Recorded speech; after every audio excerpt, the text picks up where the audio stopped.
Pouco se sabe acerca do tema do sobreendividamento. Sabemos que destrói vidas, que leva pessoas a desesperos e loucuras e que conjunturas económicas mais débeis fazem ressurgir no meio destas situações. Não se conhecem números, conhecem-se apenas caras. Não se conhecem valores, conhecem-se histórias. Talvez por isso seja tão difícil pedir ajuda quando nos encontramos numa situação de aperto financeiro. Hoje em dia já existem, porém, espalhadas pelo país, dezenas de instituições dedicadas ao apoio de pessoas sobreendividadas. E é aqui que parte a nossa busca pela compreensão deste tema, com aqueles que há anos lutam ao lado das pessoas para as ajudar a sair do buraco da dívida.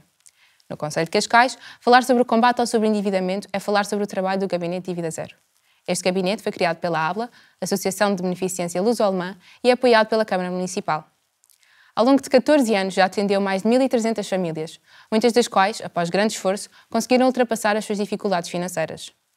Pedro Mateus estuda Teologia e Contabilidade. Há 14 anos que dá cara ao Gabinete Dívida Zero e que todas as semanas atende cascalenses e não só no seu gabinete, sempre com um sorriso caloroso. Ninguém melhor do que ele conhece as dificuldades e os desafios que se vivem nestas situações. Tivemos o privilégio de falar com ele sobre o seu trabalho no gabinete. Olá Pedro, muito obrigada por estar aqui connosco. Obrigado. Gostaria de começar por perguntar em que contexto é que foi criado o gabinete, com que objetivos, e fazendo uma retrospectiva destes 14 anos que já tiveram, como é que avalia o impacto do gabinete? Em contexto, nós em 2009, numa altura assim um pouco difícil no país onde nós estávamos a viver naquela altura, começou-se a perceber que havia muita gente a aparecer com cartas, com dívidas, com problemas de encontrar qual é que eram as suas próprias dívidas e como resolvê-las. E isso foi alguma coisa que acontecia no país naquela altura. E o Gabinete Dívida Zero surgiu um bocadinho em resposta à necessidade, não necessariamente uma coisa planeada com muito tempo, mas uma coisa como resposta, como reação, muito reativa no processo. Com isso, e juntamente com a União das Freguesias de Carcavelos e Parede, naquela altura ainda era só Junta de Freguesia de Carcavelos, a Associação de Beneficência Luso-Alemã começou a pensar como é que podia servir a comunidade nessa área, como é que podia servir diretamente os utentes nessa área. E começamos o Gabinete Dívida Zero.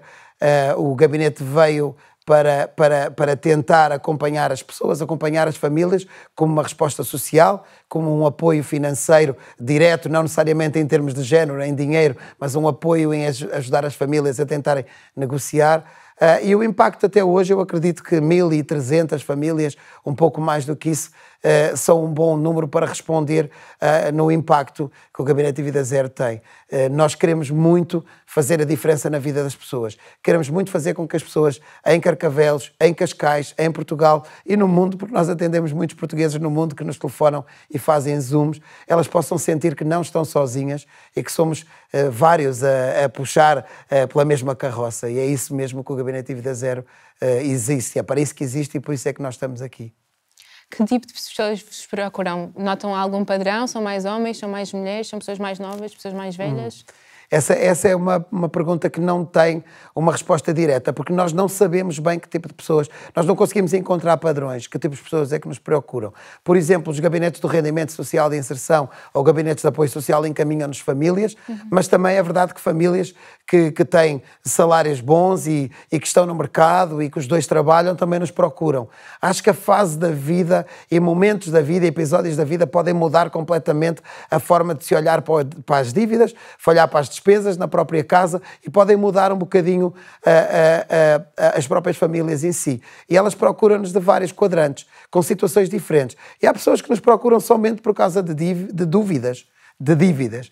E há pessoas que nos procuram porque elas estão tão desesperadas que elas não têm consciência de como resolver a situação. Há pessoas que nos procuram porque recebem cartas e nem percebem o que é que acontece. E até há pessoas que nos procuram porque querem ajudar os filhos e os vizinhos, o que é muito interessante. Portanto, quem nos procura é tão diverso, tão disparo e depende um bocadinho da época, ao longo destes 14 anos, eu acho que depende um bocadinho da época em que nós fomos vivendo.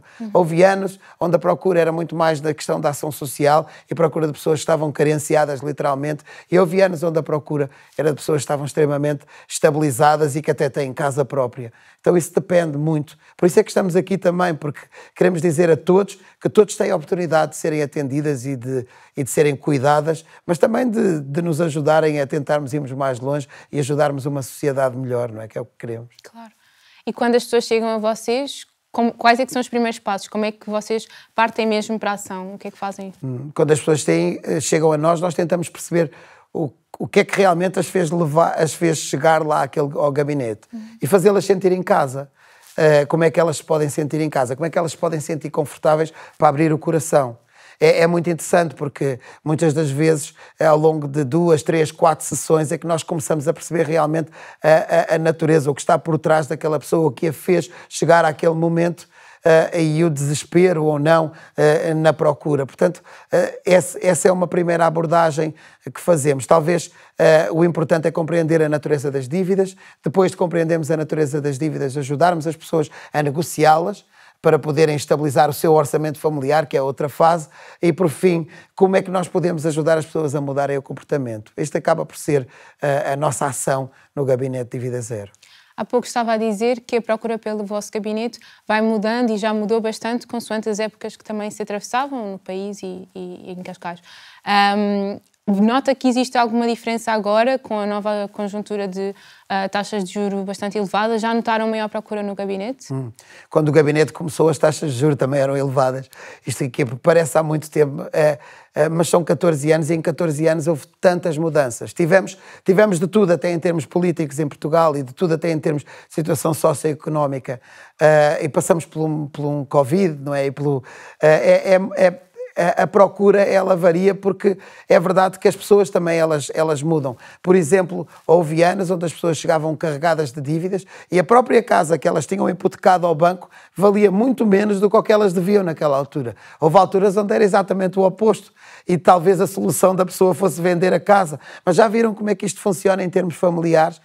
A família, como é que ela pode reagir? É muito complicado uma família perder uma casa ou não poder perder a casa para pagar dívidas porque não sabe como resolver depois a dívida que vai ser muito maior e sem ónus, não é? E sem, neste caso, a própria hipoteca por trás. Então, as situações foram variando e nós vemos ao longo dos anos que as situações vão variando. A entrada do rendimento social de inserção fez que, em algumas das alturas, nós fôssemos procurados muito mais por pessoas que eram carenciadas, famílias que precisavam de banco alimentar e que o nosso apoio era um apoio completamente diferente. Era um apoio momentâneo, específico, para ajudar a uma altura, mas ainda hoje somos procurados por essas famílias. E é tão interessante que ainda hoje nos procuram para podermos ajudar outras. Essa é uma das coisas que aconteceu. Ao longo destes anos nós vimos famílias muito diferentes, mas é verdade que anos depois nós olhamos para trás e vemos famílias que acabaram por ser ajudadas, que elas próprias foram a solução do problema e que agora estão a ajudar outras. E já houve pessoas a ligarem-me a dizer: Pedro, eu estou a fazer o mesmo que o Pedro fez comigo, com 4 ou 5 famílias aqui à minha volta. O que também é um dos princípios do nosso gabinete. Aliás, quando falou na ABLA, na associação que fazemos parte, sendo uma associação cristã, não faz sentido nós não ensinarmos também generosidade. As famílias que estão a ser ajudadas, elas podem e devem ajudar outras. Eu queria também fazer uma pergunta sobre esse assunto. Como é que acha que as pessoas à volta das pessoas que estão a ser ajudadas percepcionam essa situação? Acha que existe então essa entreajuda em muitos dos casos?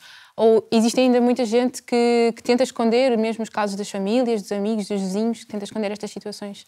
Sim, as pessoas por tendência elas tendem a esconder, não é? Eu estava bem e as pessoas à minha volta acham que eu estou bem, eu vou tentar esconder de toda a gente como é que eu estou naquele momento, é verdade. E procuro ajuda, ótimo. O fato de procurar ajuda por si só já é uma forma de abrir. Isto não precisa de abrir para o resto do povo. As pessoas todas não precisam de saber que eu estou a passar por dificuldades. Mas o gabinete funciona para isso mesmo. Em primeiro lugar, nós garantimos sigilo. Em segundo lugar, nós não guardamos absolutamente nada das pessoas. Elas têm que trazer todo o processo e levam todo o processo. Nós não queremos muitas trocas de e-mails, nem documentos ficarem do nosso lado, nem nada disso, para garantirmos esta proteção da própria família. E depois, eu acho que depois, quando nós chegamos a conclusões, quando nós trabalhamos o processo da família, quando a família se recupera, o que acontece é que a pessoa abre os olhos e pensa assim: eu fui ajudado e as pessoas à volta não sabem. Olha, que tal eu poder tentar ajudar essas pessoas? Acaba por ser um bocadinho isto é cíclico, o processo da generosidade. E é muito assim. Nós dizemos sempre que nós queremos ajudar as pessoas a voltarem há muitos séculos atrás à economia de troca. É assim, se tu consegues plantar umas alfaces e oferecer às pessoas à tua volta, como é que as pessoas à tua volta podem te retribuir? Em primeiro lugar, elas podem não ter nada, mas podem saber matemática e dar explicações de matemática ao teu filho. E criamos aqui um processo de economia de troca, onde existe poupança, onde existe generosidade, mas também onde existe mais interajuda, interação.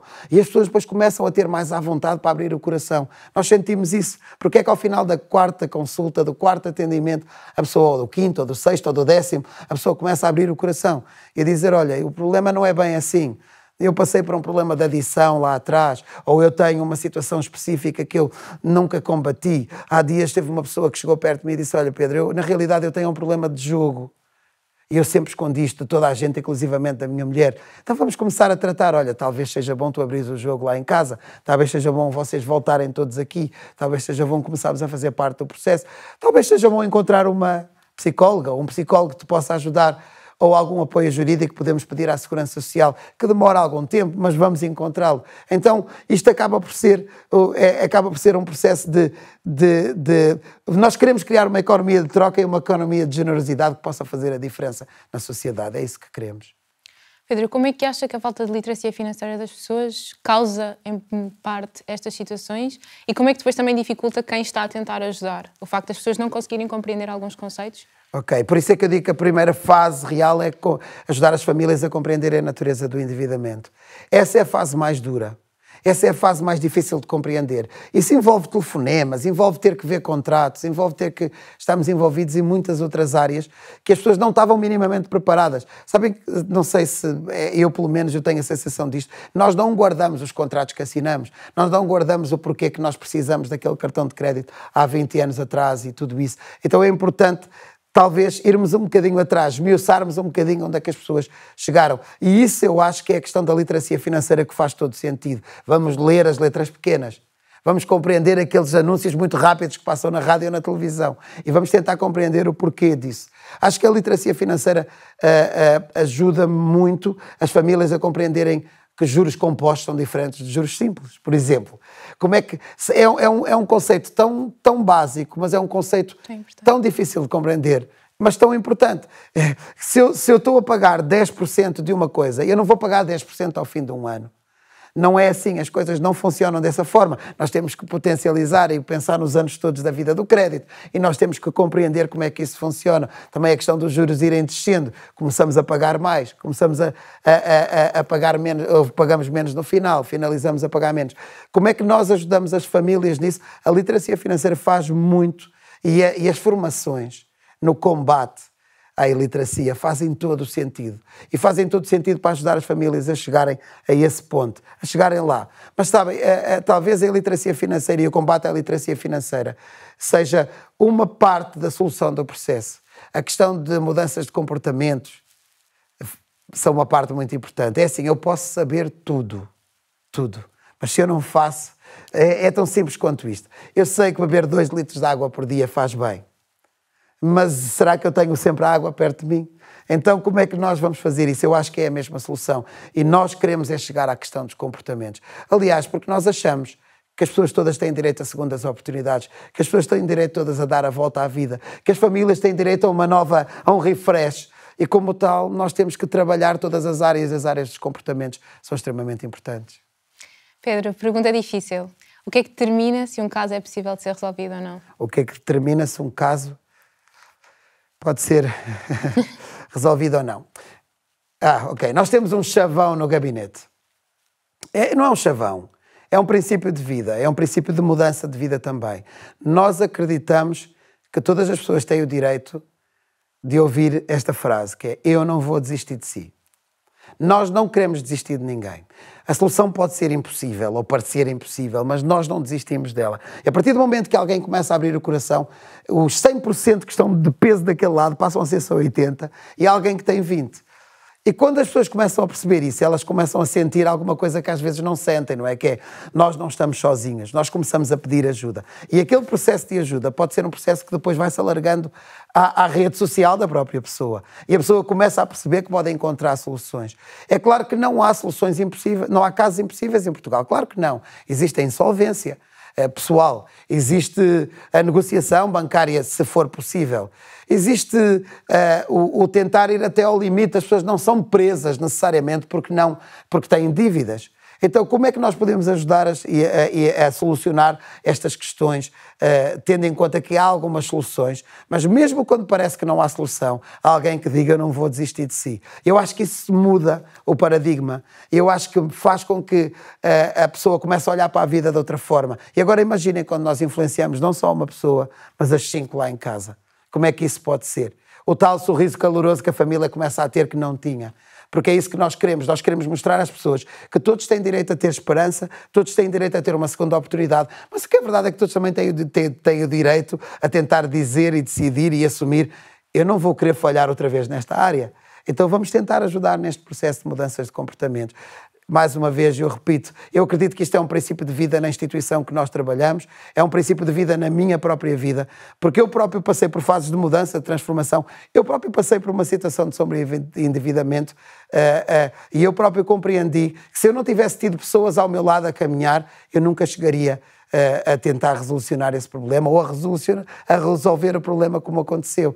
Portanto, vamos tentar fazer a tal economia, a tal... Não é uma bola de neve que cada vez vai crescendo. É cíclico. É uma espécie de uma mudança de vida. Vamos dizer isto que é um princípio de aprendizagem, onde nós passamos por problema, conseguimos identificar o problema, somos ajudados como tal e temos uma segunda oportunidade. E vamos fazer sempre isto nas vidas de toda a gente, porque acreditamos, sinceramente, que todas as pessoas devem e podem passar por processos de transformação, mas, acima de tudo, terem segundas oportunidades de vida, não é?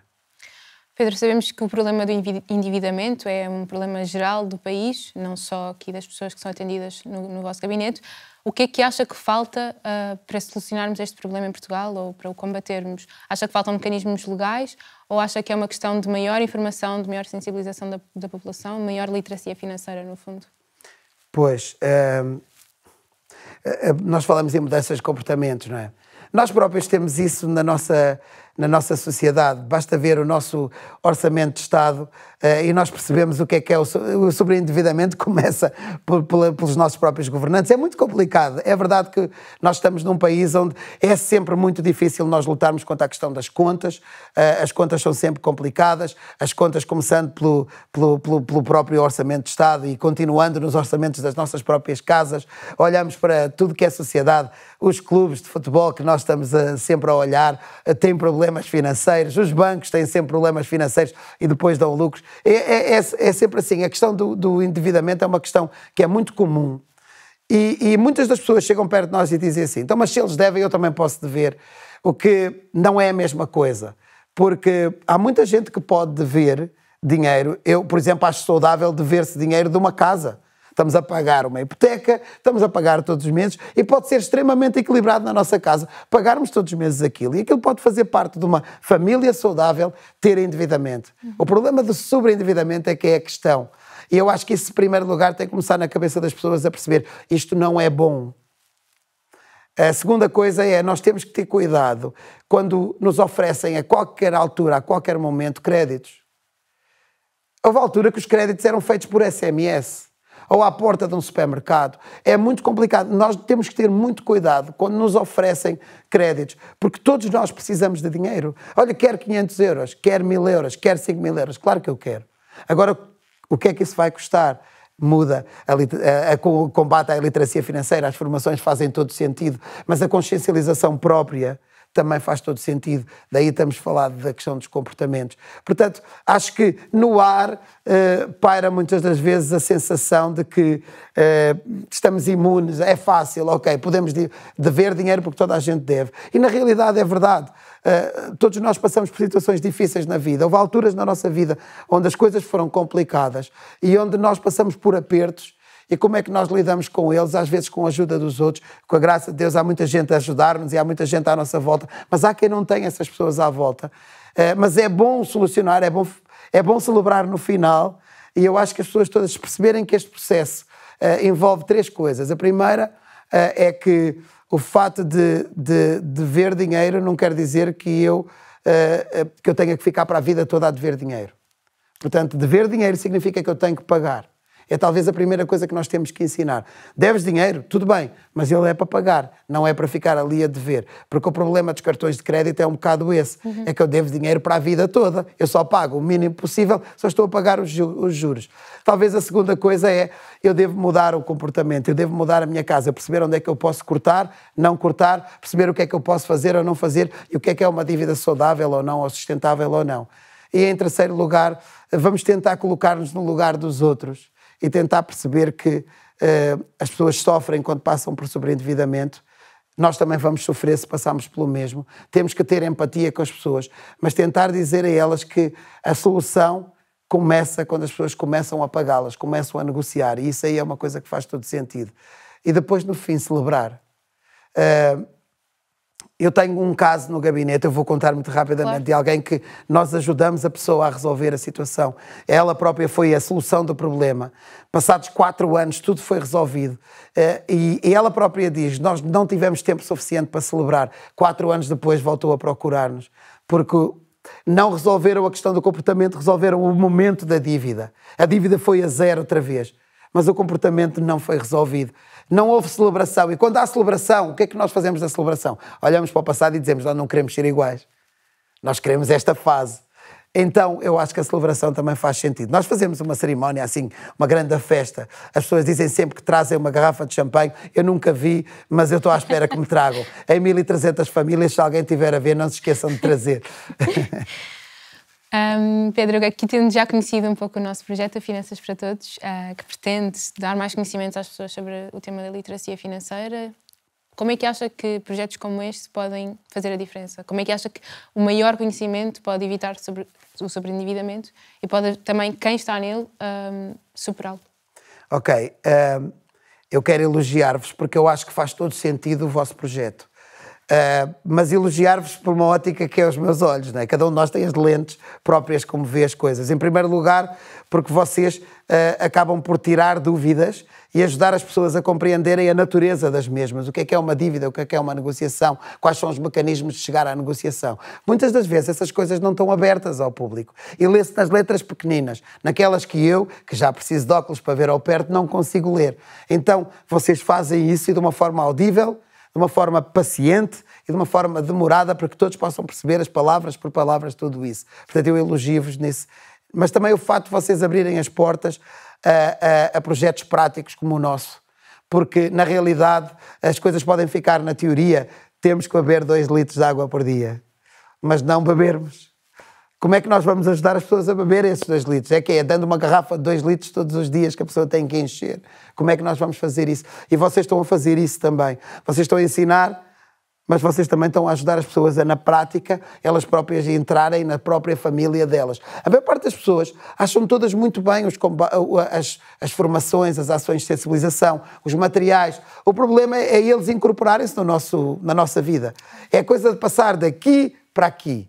E isso aí, vocês estão a fazê-lo e fazê-lo muito bem. Eu dou os meus parabéns. E também estou aqui disponível para isso, não é? Portanto, contem comigo, porque eu estou aqui para ajudar também. Muito obrigada, Pedro, e agradeço ter estado aqui hoje connosco. Obrigado, eu. A todos vocês, convido-vos a saberem mais sobre o projeto Finanças para Todos em www.finançasparatodos.pt e também, se quiserem procurar a ajuda do Gabinete Vida Zero, ele está mais do que aberto a qualquer pessoa e a qualquer família. Muito obrigada.